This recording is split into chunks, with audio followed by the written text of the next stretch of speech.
All right, everybody, you are back. This is Jack Murphy. This is Jack Murphy Live Friday Sessions, our new show where we're doing a four-way panel on the hottest topics of the day. And today, look at this, an all-star panel, starting with Christopher Rufo. Christopher is a journalist, a filmmaker, an activist, an all-around bomb thrower. Good to have you with us, Christopher. How you doing today?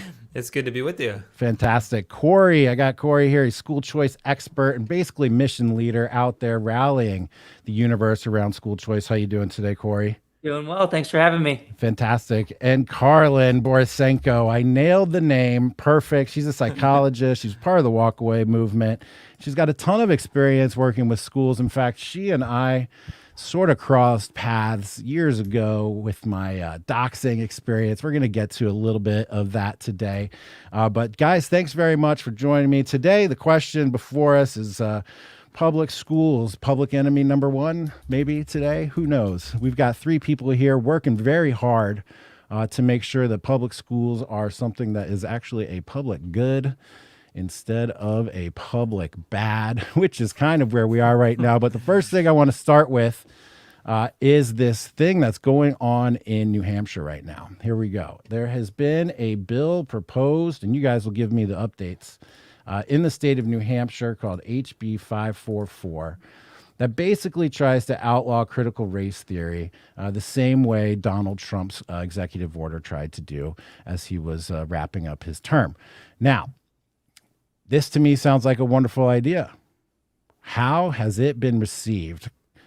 Carlin, tell us, what's been going on in New Hampshire? Well, it has been a wild ride in New Hampshire with this bill. So essentially what this bill would do would ban state funding in state agencies and in state contractors, which would include schools to dedicate to critical race theory training. And, you know, this seemed like it was going to be an easy bill because in New Hampshire, the Republicans control everything. They control the House, they control the Senate, and they control the governor. Or the governor, well, allegedly is a Republican. But what started happening a couple of weeks ago is our governor actually started taking talking points from the Democrats and is now threatening to veto the bill if it makes its way to his desk on free speech considerations, which of course, as we know, the government does not have free speech protections. The citizens have free speech protections. And so we're working on that right now. Now, in relation to the school specifically, we actually just got confirmation yesterday that the largest school district in New Hampshire, which is the Manchester School District, is actually mandating anti-whiteness training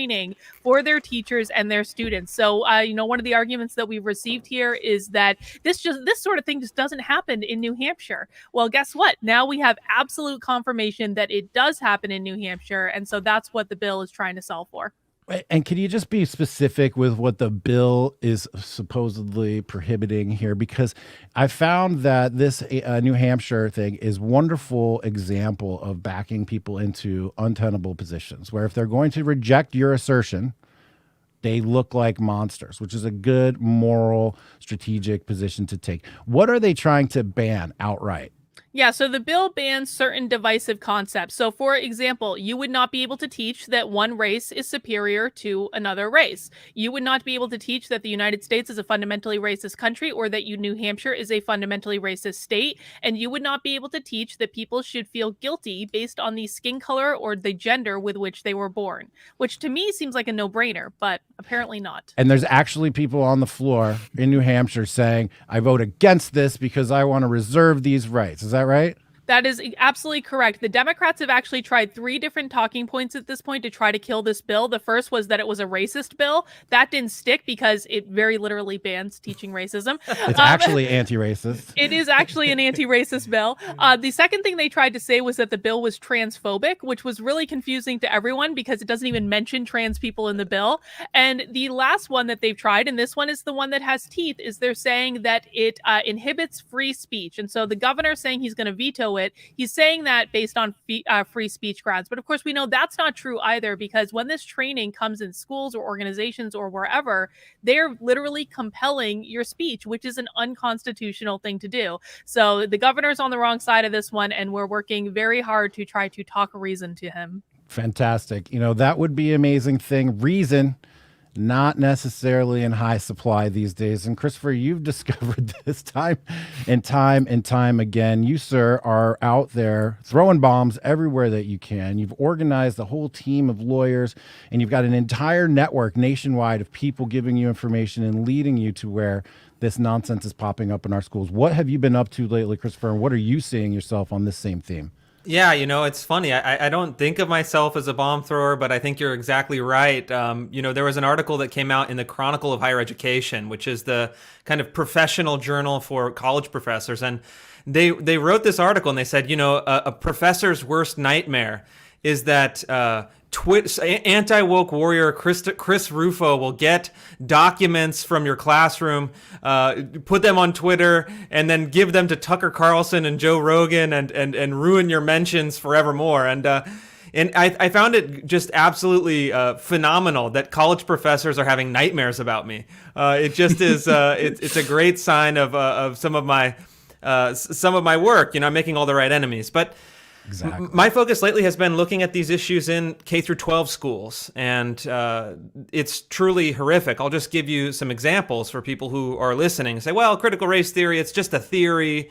It just says that we need to look at race as a lens to understand American society.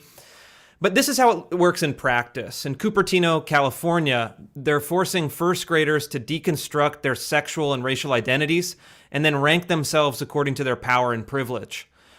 In a middle school in Springfield, Missouri, not exactly a blue state, they're separating teachers between oppressor and oppressed, telling white male Christians that they are inherently the oppressor class, and then telling women, people of color, and sexual minorities that they are inherently oppressed and that they all suffer from covert white supremacy.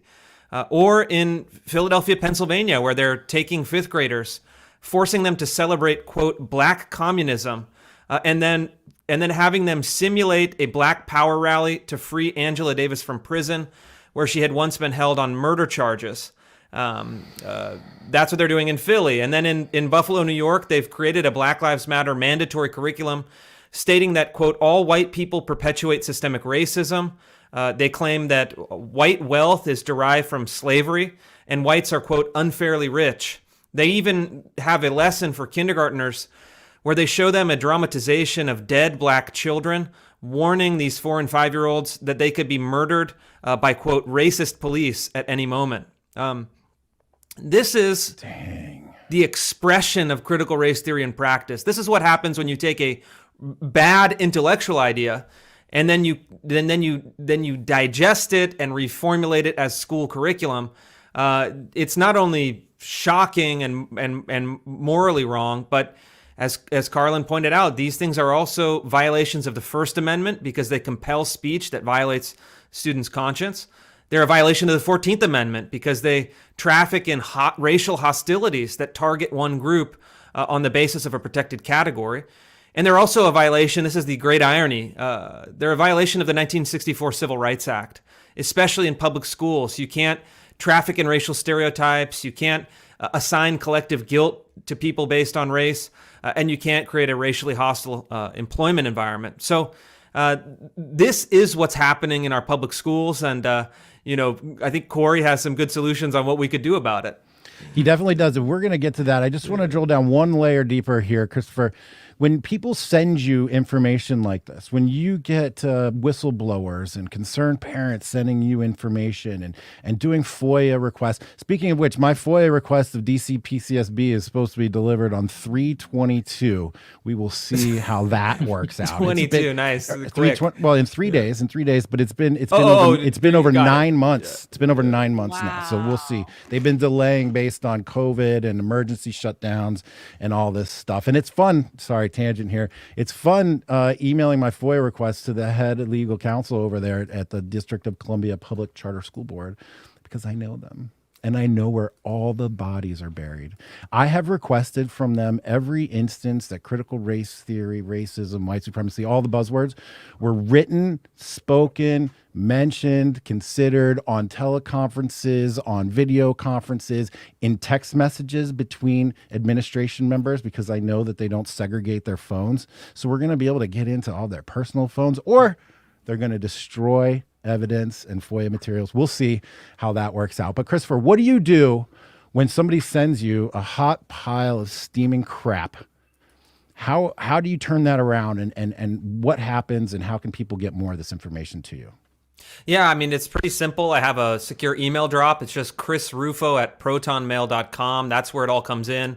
I have an incredible research assistant who sifts through it and then highlights stuff for me that is noteworthy. And I've developed a database now of more than 1,000 different sources in local, state, and federal institutions. And, I always kind of take a look at it. And I think one of the skills that I've developed, and I think a reason I've been successful with this, is that I can take this raw material, but I can translate it into a coherent story, a coherent narrative that gets people's emotional buttons, that touches people intellectually, and that also provides the context to understand these things. Because you can hear about, like, for example, the California Ethnic Studies Model Curriculum, that is actually public documents. It wasn't even a leak. You have to understand critical theory. You have to understand the pedagogy of the oppressed. You have to understand all of the contextual cues in order to make it a kind of salient story. And then I looked through 1,000 pages of documents, and then I discovered that one of the authors was who had accused white Christians of theocide, so of killing the gods of native peoples. In his scholarly work, had actually designed a chant where 6 million California public school students theoretically could be chanting to the Aztec god of human sacrifice in order to become, quote, warriors for social justice. So, I mean, this is a public document, but no one had quite spotted and reconstructed the story where it's saying, hey, wait a minute, you have a guy who is saying that you need to decolonize America, that white Americans have committed theocide and genocide and kind of culturecide against these cultures. And now we need to resurrect the Aztec gods and then have 6 million California school kids basically pray to these gods to become social justice warriors. I mean, this is a level of insanity that is embedded in these documents. And I think the problem is that people aren't looking, people don't have the time to sift through it. And it's going to take those of us who are actually have the time and energy and motivation to get this stuff done. You bring up a great point there, Christopher. Thanks for sharing all of that. I mean, the idea of praying to the Aztec gods and with human sacrifices and such is, I mean, hey, it's interesting to remember. And, killing the gods of the people you conquer is something that has happened all throughout history in all cases. I'm watching like the rise of the Roman Empire.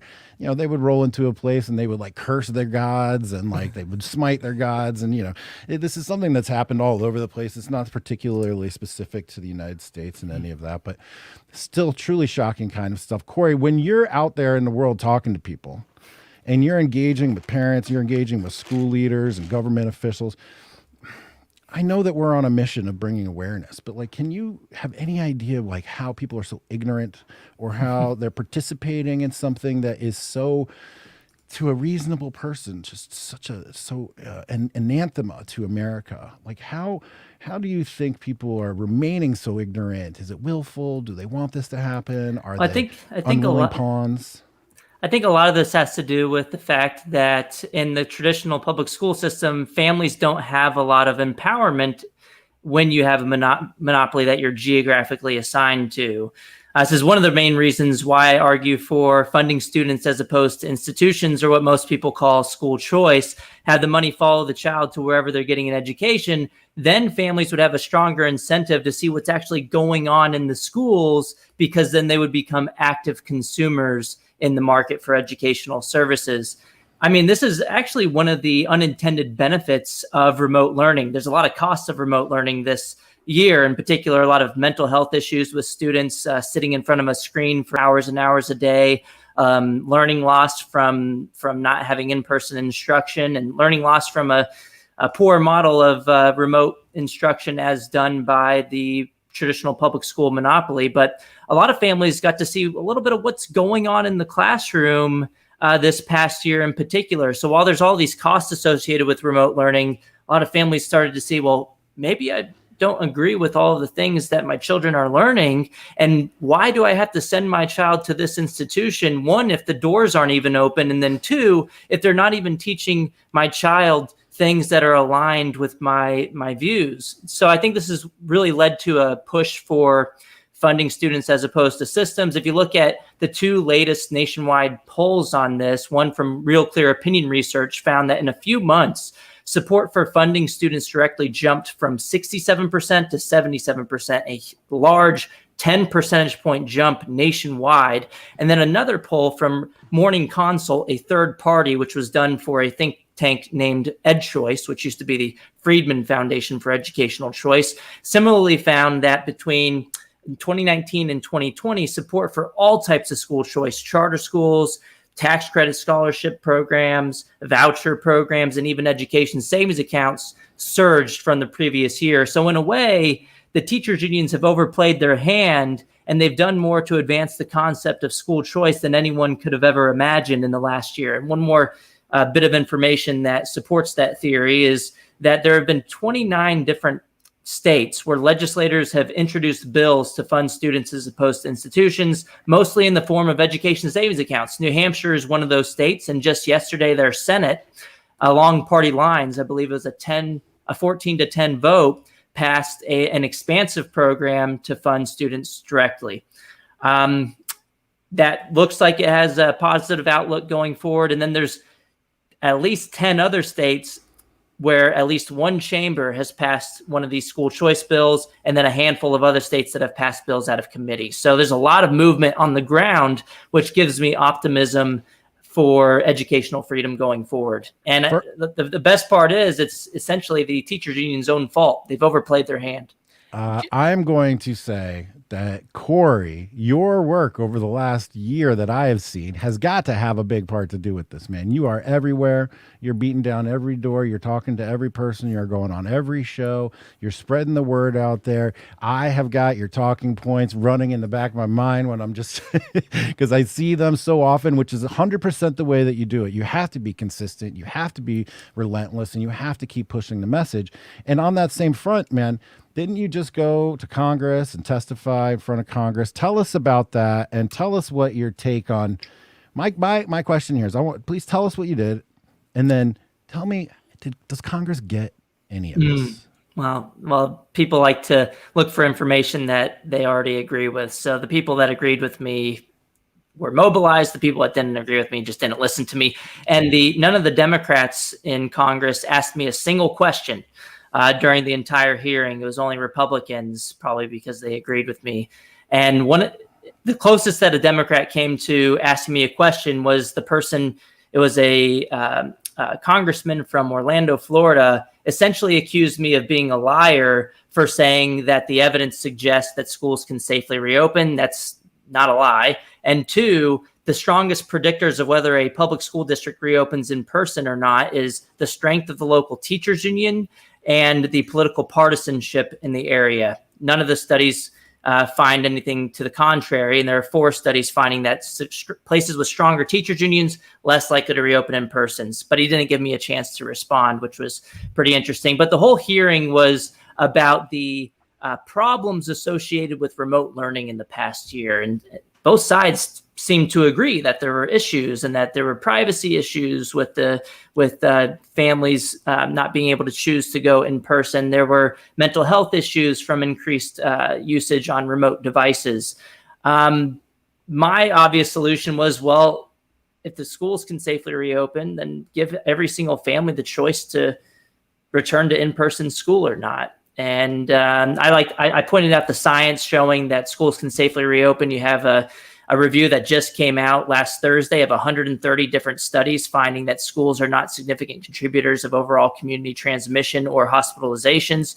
You have a Tulane University study finding the same thing. You have data from Brown University over the past several months finding that the positivity rate in the schools is substantially lower than the positivity rates in the overall community. For example, in New York City, the positivity rate in the schools, the most recently I found, was only about 0.5%, whereas the positivity rate in the overall community was about 7 to 9%, so less than a tenth in the schools.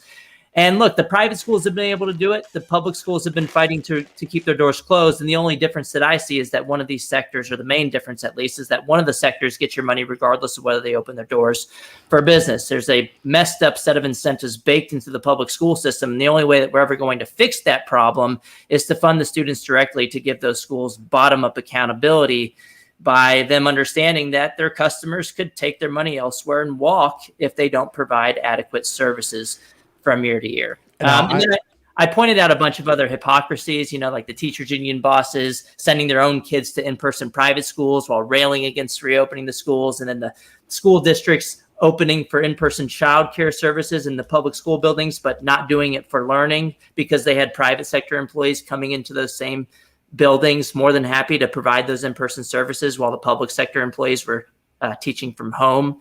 And so I pointed out all of those things, and it was a fun experience. It was my first congressional testimony, and I'm happy to share it in the chat with people if they want to see the full exchange. Fantastic. That's awesome. And it's coming from charter school world and understanding the trade-off between autonomy and accountability. That is the fundamental premise, right? Is that charter schools have freedom to sort of act in the way that they see fit, but in exchange for increased levels of accountability.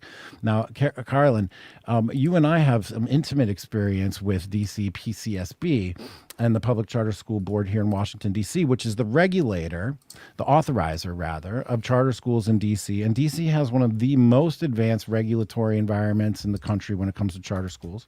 It's been well established over 25 years now. It's been in practice. And so people look to District of Columbia as a leader, as something to follow, as an industry trendsetter for charter school authorization. Now, if you're going to charter schools with the hope of avoiding the woke or avoiding the nonsense or avoiding the 12 feet distance and whatnot, that's not always going to be the case. Isn't that right?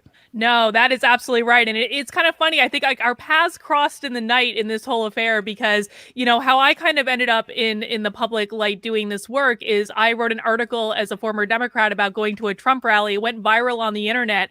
And a couple of days later, Jack, you were actually on Tim Pool's show. I think you were the first guest on his show at the time. It had just launched. And my life was going crazy. It felt like a bomb got dropped in the middle of it. And I was just trying to relax, sit down, watch Tim Pool. And you happened to be on it. And you were talking about when you that whole incident where you got fired from DC Charter Public School Board, and you didn't say who it was, but you said enough information where it dawned on me at some point. I was like, they're one of my clients.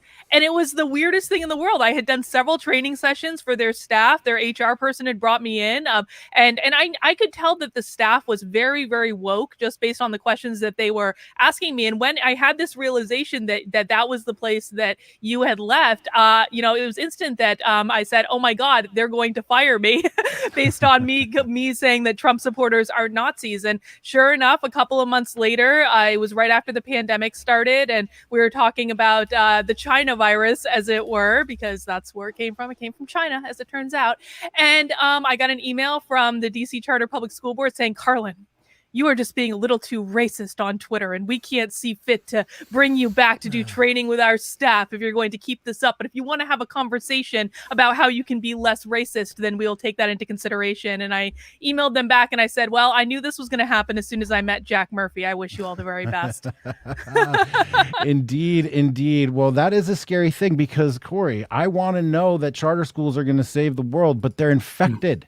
They're infected even at the authorizer level because this type of behavior. And let me just explain. At the District of Columbia Public Charter School Board, in their Diversity, Equity, and Inclusion Committee meetings, written on the board in English in big old text is the phrase, too many white people.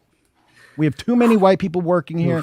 We need to change the color complexity of the organization, et cetera, and so forth. And it was like the furthest nth degree possible you could imagine. I mean, and this filters into the rest of the schools. How are we going to focus on the authorizers? Yeah, I mean, this is one of the reasons why charter schools are still defined as quote unquote public schools because they're so heavily regulated by the government. In a lot of ways, they are kind of similar to the government, the purely government-run schools or the district-run schools, as a lot of people would like to call them. I would say the problem is less severe in charter schools, because at least you can vote with your feet to a different school if you don't like what's going on in the charter school. But as far as the authorizers are concerned, there's ways to improve that in the charter school system.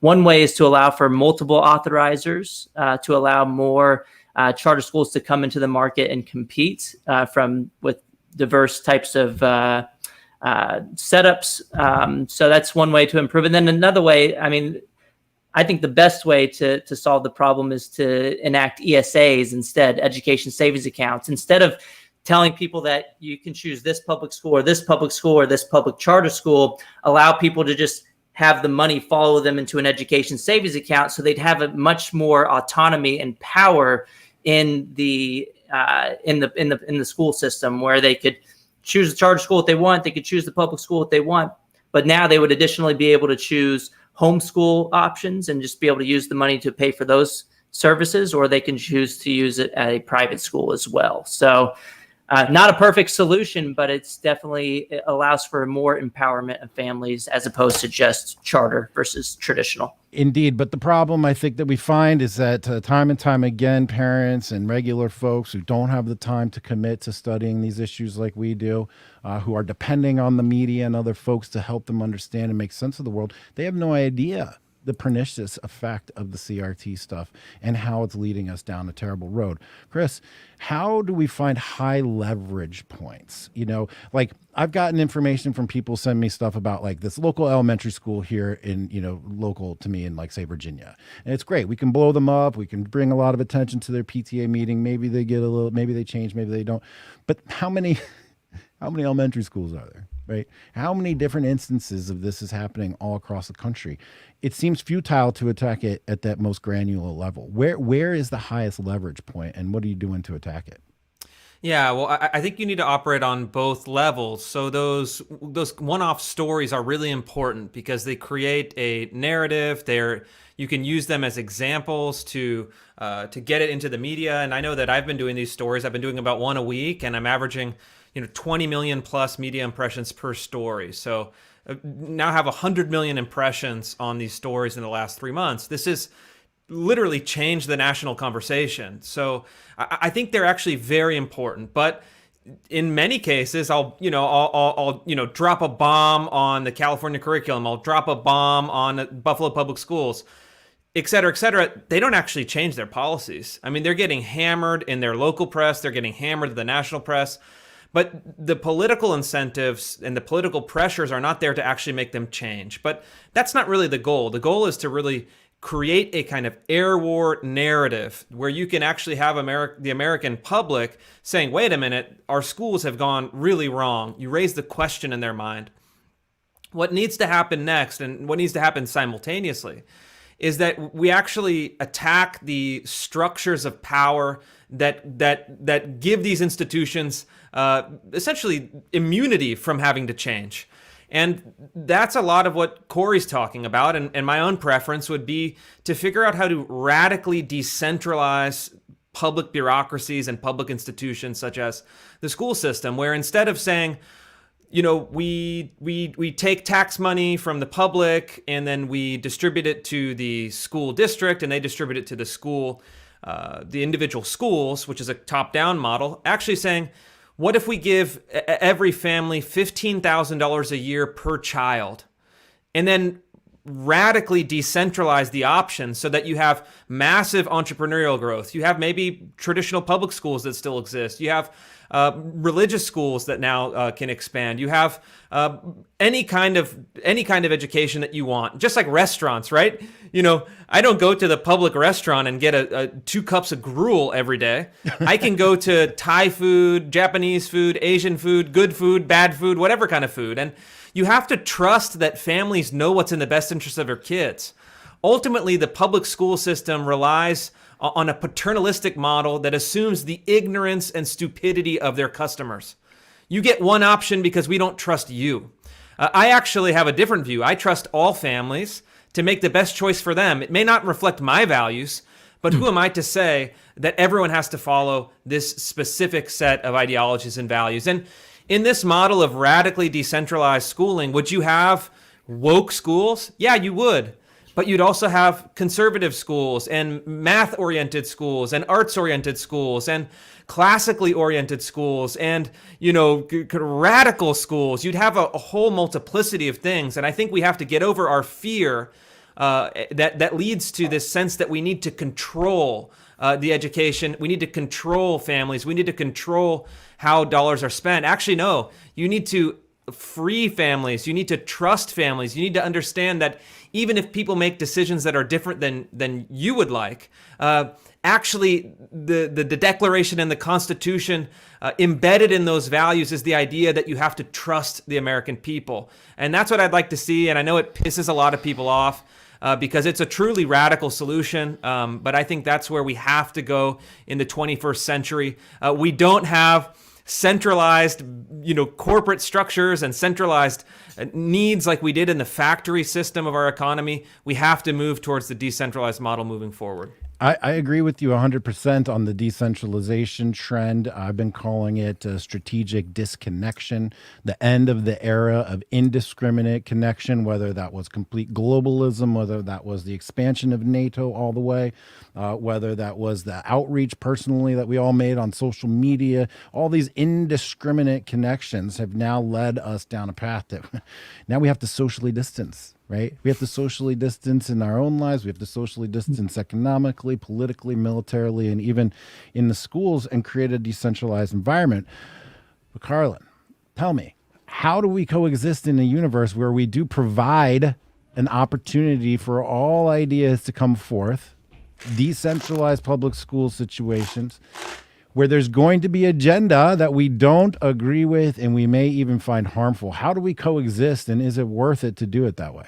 Well, I think the reality is that, it's going to get worse before it gets better. Let's just all acknowledge that. It's going to get worse before it gets better. And the fact is that right now we're in a position where I think that the public schools are frankly beyond saving, because it's going to take at least an entire generation of training new teachers to replace all of the teachers that are already there. I mean, the education curriculums in college and universities are almost completely woke at this point. It is not possible to rescue them. And so the only viable solution to start chipping away at what the radical left has done to education in this country for the last 40 years is to start moving in this direction of, you get your conservative schools, you can still have your woke schools if you want. And then we have to hope that in the marketplace of ideas, the best ideas will ultimately win out when people feel like they have that choice. And I also think that giving people more options would help parents who we know are afraid of speaking up in their own school districts, afraid of speaking truth to power. Like, it gives them options to be able to pull their kids out. There's one man in New Hampshire. His name is Dan Richards. He's a CEO of a company here. He has been very much behind the effort for HB 544. And he got shouted down in a PTA meeting just a couple of weeks ago because he was raising questions about what his kids were being taught. And that's part of the reason why he's in this fight. And I wanted to mention one more thing. I actually have, I think one of the benefits of the Zoom classes taking place is not just that parents are going to see what their kids are learning, but frankly, just the other day, I got a video from an 8th grader in Fairfax County, Virginia, showing he recorded his entire class's social media unit. And I'm going to be putting that on my YouTube channel later today so that people can actually see directly how these children are being indoctrinated. And this student, God love him, he had watched YouTube channels like mine. He knew what to look for. And as soon as he saw the social justice unit creep up, he hit record on that Zoom, and now we can see exactly what they're doing. That's incredible, because my kids' schools have these I'm not going to give the name, I almost did, but they have these programs where it's like they herd all the kids into these classrooms, and then they just start hammering with the courageous conversation stuff and the sit with your whiteness stuff and all the things that we know about. And I asked the assistant principal, I said, well, can I observe? And they said no. Oh. How is it possible that a public school can say that they're going to talk to my child without my being present, without my awareness of what's going on there? I'm not a lawyer. That strikes me as being odd. As a school leader, and this is what frustrates these principals and stuff when I talk to them, because I'm like, by the way, buddy, I've also been executive director of public charter schools, and guys like you reported to me, so I understand exactly what's going on here. And it frustrates them. Well, let me just finish this thought. And I just want to know, why is it not made public? Why is it not made public? I think it's because they know that is not right. Corey? Yeah, I would agree that the traditional system knows that a lot of families would not be okay with what's going on in the classroom. I mean, right when the remote learning started, there was a Philadelphia educator, I'm sure Christopher knows more about this, but he was tweeting about it on Twitter saying that, oh, our conservative parents might not be aligned with the things that are going on with remote learning, and they might freak out about all of these things that we're teaching them. And he got ratioed pretty hard on Twitter. I don't remember his name, but it was a Philadelphia public school educator. If you just look it up, you'll be able to find it. And it was a few months ago. So I think they know, and they don't want parents to understand what's going on in the classroom. But what's great is families are starting to understand that this year, finally. I mean, because they got to see a lot of what's going on in the remote settings, they're pushing back. And at the state level, we're seeing legislation for more transparency. For example, in Arizona, and I don't follow these bills as closely as the school choice bills, but in Arizona, their full Senate along party lines recently passed a bill to have all of the course materials put online in public schools so that families could actually see what's going on. It's not a perfect solution because families, that they might say that they're doing a couple of things and the worksheets might look this way, but then the teacher might be saying different things in the classroom. So it's not a perfect solution, but it's a little better. At least the families can see exactly what worksheets are being used and what type of curriculums being used. I would argue school choice is the better solution even further than that, because it would just rely on reports of what the student's saying or what the family perceives about what to be going on in the classroom. Yeah, I think they're both great solutions that should be worked on in tandem, because the reality is for the rest of our lifetime there will be public schools, and I think parents have a right to know what's being taught in them. And it's hard to get this material unless you are that kind of very aggressive parent that makes sure that you get it from your school. But two things. One is transparency is fantastic because at least it creates a check where I can go and see, and then teachers will think twice before they maybe post the most outrageous lessons. But this is deliberate. I actually just reported on this exact question earlier this week. I obtained documents from Wake County, North Carolina. So not exactly a kind of Berkeley or Brooklyn, where they were holding a conference on launching a campaign against whiteness in educational spaces. And in the session minutes that I obtained through a whistleblower, the notes are very clear. I can read them to you. One teacher said, "How do you deal with parent pushback?" And the leaders of the session at Wake County Public Schools says, quote, "You can't let parents deter you from the work. White parents' children are benefiting from the system of white supremacy and are, quote, not learning at home about diversity, LGBTQ, race, etc. Any pushback," the teacher said, "is merely because white parents fear, quote, that they are going to lose something, and they find it, quote, hard to let go of their power and privilege." So school administrations in purple / kind of reddish states are explicitly telling teachers, you need to subvert parents, you need to hide the materials that you're teaching, and even when parents object, you need to ram this ideology down the throats of these kids because we know better than parents and families.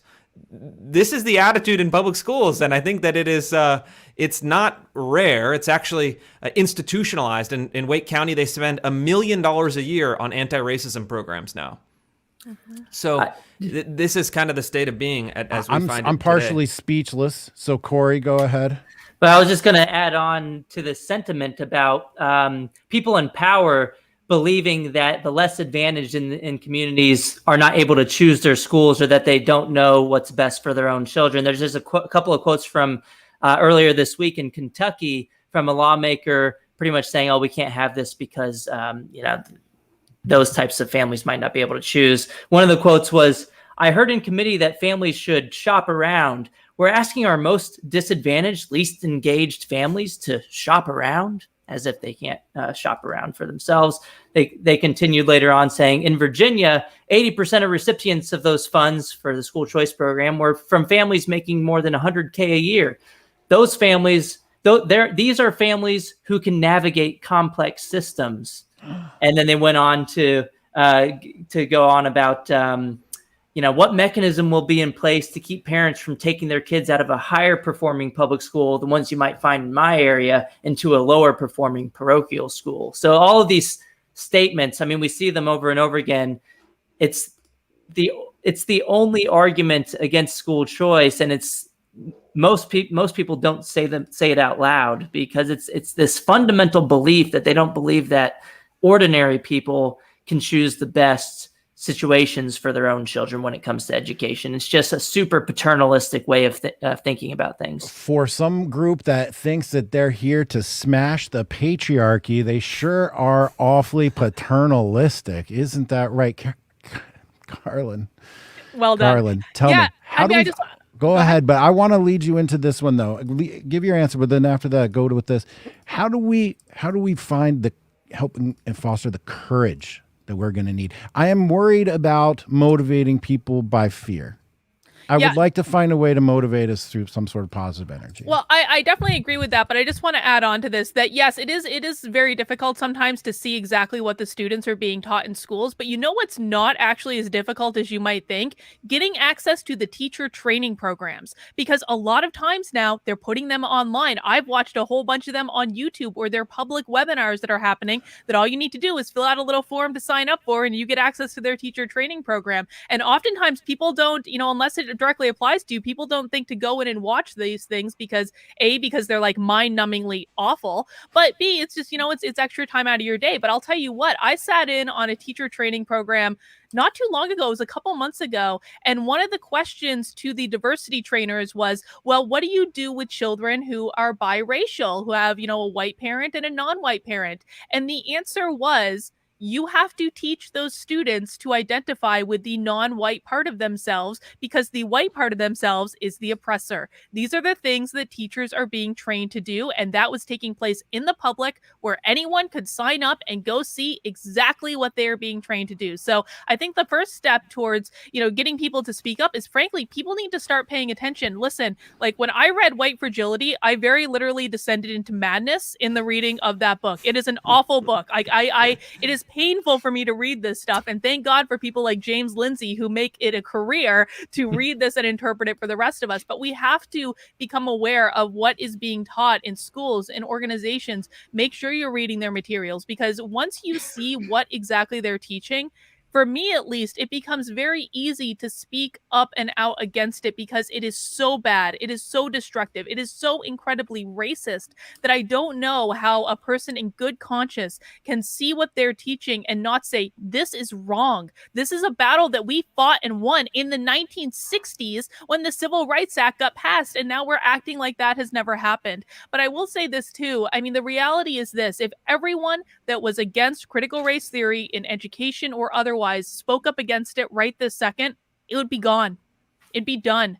This is only supported by a very fringe element of society, something around like 12% of people. It is not a majority that support this ideology, but the rest don't speak up because they're afraid. We have to help each other. We have to support each other. And if everyone spoke up right now, this would no longer be a problem. Chris, I'm going to come to you about the courage question in just a second, but I want to just throw out an interesting idea I had just now.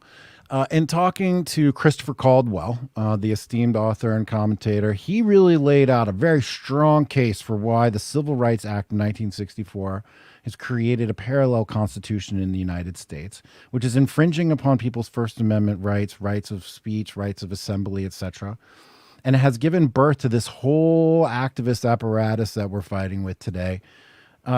It seems to me that Caldwell has an issue with the Civil Rights Act of 1964, and even the social justice warriors and the critical race theorists have a problem with the Civil Rights Act of 1964. Is there anybody out there that still supports the Civil Rights Act of 1964? And I'm not talking about whether or not restaurants should have to serve people of all colors and whatnot. I'm just talking about the act as it was implemented and as it has been rolled out across the country. Interesting that there may be common ground on both sides against repealing the Civil Rights Act of 1964.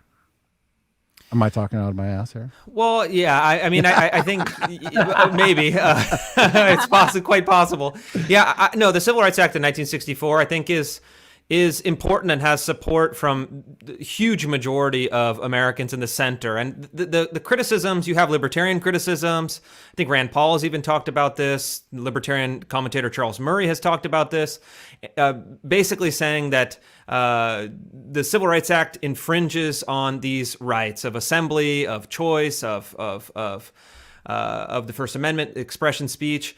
And then you have the left criticism from critical race theorists where they say, well, the Civil Rights Act doesn't go far enough because it enshrines a system of existing and pre-existing inequalities, and it provides protection for individuals, so it protects individual rights, but doesn't actually do the work of redistributing wealth along racial lines in a group manner, so protecting group rights and making sure that there are no disparities among groups. But I think both of those criticisms are wrong, but I think there is still a tension. I think the tension right now is we're still interpreting the Civil Rights Act of 1964. We're still fighting cases in the courts. We're still trying to figure out how it works in practice. And I think that we'll get there. My own view is that you had the Declaration of Independence that first presented the idea that all men are created equal. It was an imperfect world. They inherited a world of universal racism and slavery. But the founders did something heroic. They laid down the philosophy and they created the basic structure that those things, slavery and racism, could be eliminated over time.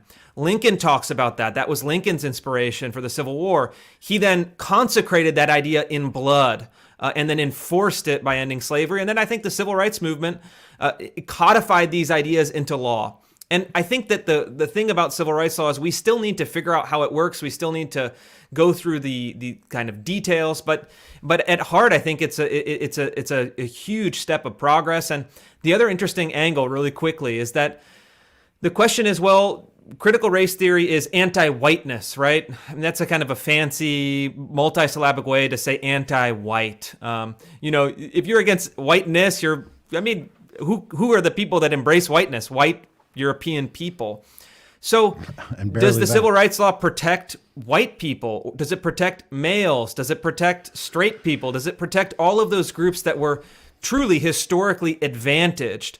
And the answer is yes, it does. So now we're seeing this kind of very interesting thing where Republican state legislators are saying, well, we want to further explicate the Civil Rights Act to say you can't have anti-whiteness trainings. And the left doesn't know what to do because they're like, wait a minute, the Civil Rights Act was supposed to protect these groups, but actually it protects all groups. So this is another angle that we're currently fighting on and will make its way through the courts. Always count on the Claremont guys to bring the context, historical context, and to give some good perspective. Thank you very much for that, Christopher. Corey, how do we start leading people from a place of courage and strength rather than fear? And I'm not saying that we're fear mongers here by any means, but it is true that we're reacting a lot of times to negative things and saying, look, parents, if you don't act, this horrible thing is going to happen. How do we change that around into a positive leadership rather than this reactive to negative stuff? I think proponents of individual liberty and freedom need to start playing offense more than playing defense. A lot of the time it is reactions to negative things that are happening, but we should also celebrate good things that are happening. So Christopher with his legislation that he's tracking is promoting those things. I'm promoting school choice bills that are passing in different states. So I think giving people hope in that sense really encourages people to move forward as well. This year has been great for school choice legislation in particular. You even have some bills coming out of Congress to fund students. Rand Paul has the School Act, for example, to reallocate nearly all existing federal education dollars from buildings to people. It's probably not going to go anywhere, but it's still encouraging that these bills are actually being talked about and that leaders are putting this into the national conversation. It's more likely to happen at the state level, which is more encouraging, but I think we need to highlight all the good things that are happening. And then when we do highlight the bad things that are happening, we need to parlay that into, well, what do we do about it? Well, one thing that we can do about it is we can look at things like school choice to give you an alternative to the system that isn't providing adequate education for your children. I appreciate that. And it's going to take an effort at every single level, from individuals with your friends and family all the way through to probably the Supreme Court and federal legislation, et cetera. Carlin, you're working and have worked with schools and independent schools and professional development programs and individual teachers and such. Have you seen on the inside people looking for guidance, looking to make changes, who are horrified or appalled at this? Or is education, generally speaking, pretty well infected? Well, I think it's a little bit of both. I think that education, generally speaking, is pretty well infected. But in every system I've been in, there have also been people who are looking at it and saying, this is not quite right. This doesn't pass the smell test. And I think a case that we can look at very clearly is the case of Jody Shaw from Smith College, who is actively suing Smith College for creating a hostile work environment against white people over the last couple of years. And, you know, if you talk to Jody, you know that there are many other people at Smith College, which is an extremely liberal place, that agree with her, that are not okay with the ideals that the college has been putting forward. And this has been consistently my experience. You know, most of my experience comes from the world of higher education. And so, but I can tell you, there are people at every single college that I've talked to that are uncomfortable with what's going on. And frankly, they're afraid to speak out because they think that they're going to lose their jobs. So I think there's very much something to be said about, finding your people within these organizations, making sure you're connecting with each other, making sure you're building those networks of social support so that you can feel like you're not alone, because it can be very easy for people in these situations to feel like they're crazy when everyone around them is suddenly using these different words and, you know, is supporting this ideology and is going to these trainings and is confessing that they're racist, but you're not crazy. What is going on around you is crazy. And it's going to take the courage of very good people to speak up and say, you know what? I believe in equality of opportunity for everyone. I believe that everyone, regardless of race or gender or whatever else, should have access to a quality education, to opportunities in the world. But we do not fight racism by creating more racism. Indeed, very well said. And unfortunately, guys like me, Gen X, raised to not see color, raised to not see gender, be colorblind, do all these things. I feel like I gouge my eyes out, and now everybody's mad at me because I'm blind. And it's a really tough spot to be in. It's like, I don't want to sit here and talk about race. Yeah. I don't want to talk about racism. I don't want to talk about black people and white people. I want to talk about Americans. I want to talk about American ideas. So I have some bitterness building up in me over all this crap because we're going backwards. Does everybody, when they get to their 40s, do they think that we're going backwards every generation? Is that how it works? Are we just the new version of the get off my lawn folks? Or is this we're truly at an inflection point of regression? Anybody? I think we're truly regressing. Absolutely. I'm about to turn 40 in a couple of weeks, and I never actually thought that in my 40s I would be fighting against racism. I was like, this was solved. I mean, maybe not solved because there's still conversations that we need to have about race in this country, but we've made so much progress since the founding of this country. And the whole idea of America is about being a more perfect union. We're never going to get to a place of perfection, and racism is always going to exist in some small way in this country. That's what happens when you have a free country. People can believe crazy things, but we are so lucky that the actual KKK is only like 3,000 people now, which even the Anti-Defamation League will tell you that. So we have beaten back racism in this country, and now they're trying to bring it back. Chris, an actual point of regression or us just getting old? Well, I think it's important to separate the abstract from the concrete. And I always think in my work where I'm in this abstract world of media and politics and intellect, I'm dealing with all of these horrific stories, and it's very easy to think, oh, this is a kind of woke revolution. It seized control of our institutions. And I think that in a certain regard, that's true. But then I also remember, like, I think of my neighbors, right? In my little neighborhood, it's more than half, it's a middle-class neighborhood. More than half of the families are racial and ethnic minorities. About a third are immigrants. And then my day-to-day real-world interactions are fantastic. They're phenomenal. They're great. People are coming together around a common cause. People with a huge variety of backgrounds that are getting along and working together with each other. And truly, I think, don't engage each other as racial categories, but as, oh, my neighbor over there or my neighbor over here. And so I do wonder if we are creating, in some sense, a politics of abstraction where our institutions are actually failing, moving backwards, imploding, radicalizing, but the actual ballast of the most American people in their day-to-day real lives is actually making tremendous progress, huge progress. And this separation is something that I think we need to really think about and really grapple with, because I think our society is less racist than ever, but our elite institutions are now more racist than they were before. And this is something that I think we need to combat at the institutional level, while recognizing that at heart, fundamentally, in your daily lives, you engage with people of many different backgrounds in a way that is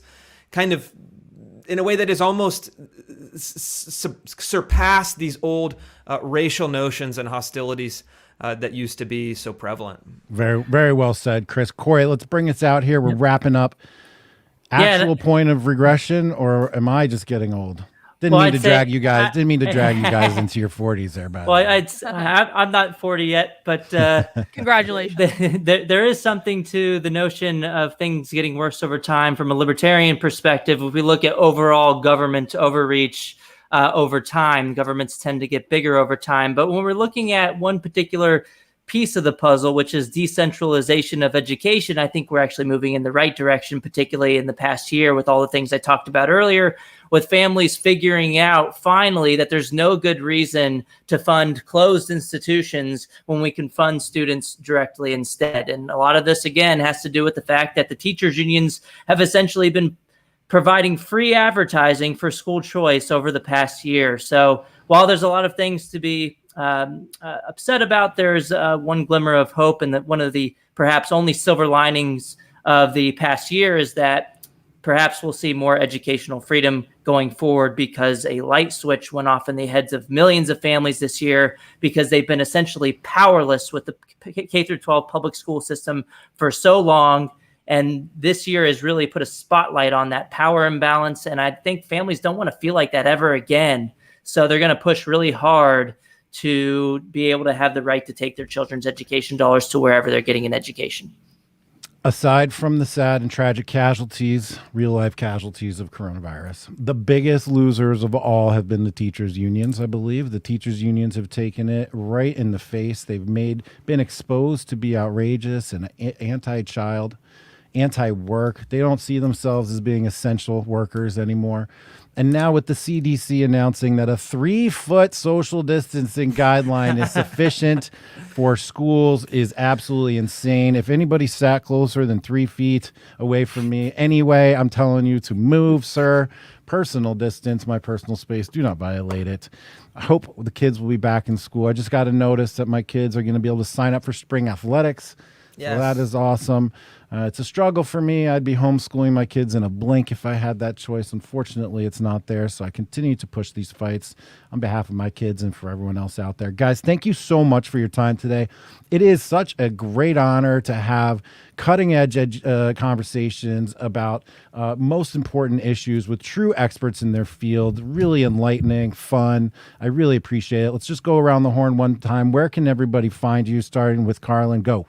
Yeah, the best place to find me is drcarlin.com. That'll have you links to my social media, my Twitter, all that good stuff. And I did literally just post the video of the 8th grade class that I talked about earlier while we were on this call. So if people want to see what they're actually teaching in schools, they can go to my channel right now and see for yourself.